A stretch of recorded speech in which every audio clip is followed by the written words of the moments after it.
I always hear from people about how this is their favorite movie. How in the is this anybody's favorite movie? What's going on, guys? Welcome to Ajax Reviews. Today we review 13 Ghosts.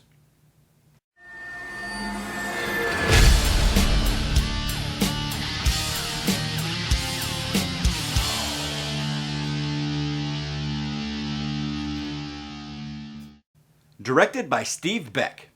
When Cyrus, a very rich collector of unique things, dies, he leaves his house and fortune to his nephew and his family. While they're inside, they find they're not alone. Before I get too far into this video, I want to say thank you guys for subscribing to the channel and continuing to support me. If you haven't subscribed already, please do so. Like the video and comment down below, man. I'm always down to talk. 13 Ghosts. Yet another remake that I only watched once and I don't have a lot of experience with. However, I do remember more about 13 Ghosts than I remember about a lot of the movies that I only watched once. I remember all the ghosts. I remember, some of the cast that was in it. I remember the story. I saw the original, and I know the original is different from this. I prefer the original, obviously. But I went ahead and I watched this. Now, I tried to watch it with fresh eyes because everybody that I know that was a 90s kid loves this movie. I'm like, well, let me just be open-minded and sit back and watch this movie for what it is. So here's what I thought. Hey, nice dance. So here we are, back into the land of endless remakes. So the original 1960 version of 13 Ghosts is one of my all-time favorites. It was the world's first and pretty much only interactive horror movie. I mean, you put on these glasses, they're like 3D glasses, and that enables you to see the ghosts on screen. And to watch it that way is to watch it the way the movie was intended to be seen.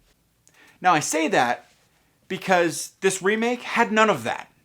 The characters wore the glasses, yes, just like they did in the original. But in the original, you had to also wear the glasses, or you're sitting back going, what the f are they? I don't understand. Until you actually saw the ghosts yourself, you were confused. Well, this movie didn't have that. This movie actually didn't have any of the things that made the original great.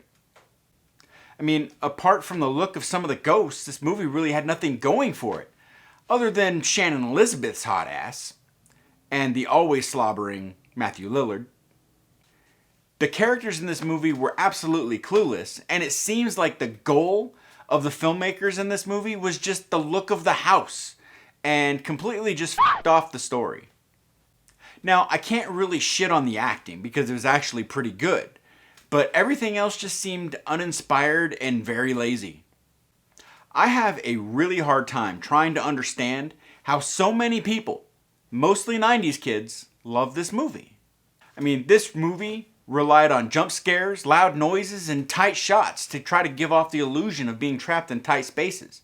I mean, it's the typical cliche of a 2000s horror movie. Now, some of the effects were okay, but some of them not. Like, even the scene where the lawyer gets cut in half was kind of meh. But looking at it a little bit closer, when you look at, like, say, the ghost, the Hammer, when you look at him, you can tell he's wearing a fucking rubber suit. Because, I mean, the way the light hits it and you see the crackling in it, it's like, dude, like, this doesn't even look good. It looks terrible. So, what did I like about this movie then? Shannon Elizabeth. Shannon Elizabeth always does a good job as far as acting. She's great to look at. I mean, you could put her in a silent film and she's going to be good. Just saying. The other thing I liked about this movie was the Jackal. I mean, he looked pretty damn cool. So, then what did I dislike? The look of the house. As much time as the filmmaker spent trying to make this house all epic and shit, I wasn't impressed by it. I was just like, meh, like who cares? Another thing was just how clueless the characters were. I mean, Jesus Christ, the etched Lord of the Rings font all over the glass should have been a dead giveaway to get the fuck out. It's Latin. Another thing I really didn't like was the fact that this movie was made. 13 Ghosts didn't need a remake. If you want to see a kick-ass 13 Ghosts movie, go watch the original. And the last thing I really didn't like, I mean, none of the effects were really good. Some parts were okay, but the CG, fuck you. The CG was terrible, man. Like, it was so bad that you could kind of see through it at times. So in conclusion, would I recommend this movie? From a horror fan standpoint, no. Just no.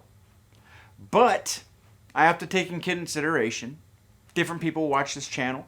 So if you're a 90s kid, or you like mid-2000s movies, or if you're a lover of anything and everything ghosty, then yeah, pick it up.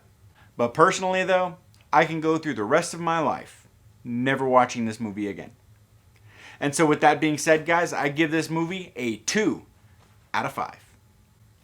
And that's going to do it for me for today, guys. So remember, until next time, stay smart, stay clean, keep the dream. Don't let the man get you down, because if he does, he may have Matthew Lillard slobber all over you while Monk tries to off himself and Shannon Elizabeth. Shannon Elizabeth. Wow. What? Oh, shit. So what were we talking about?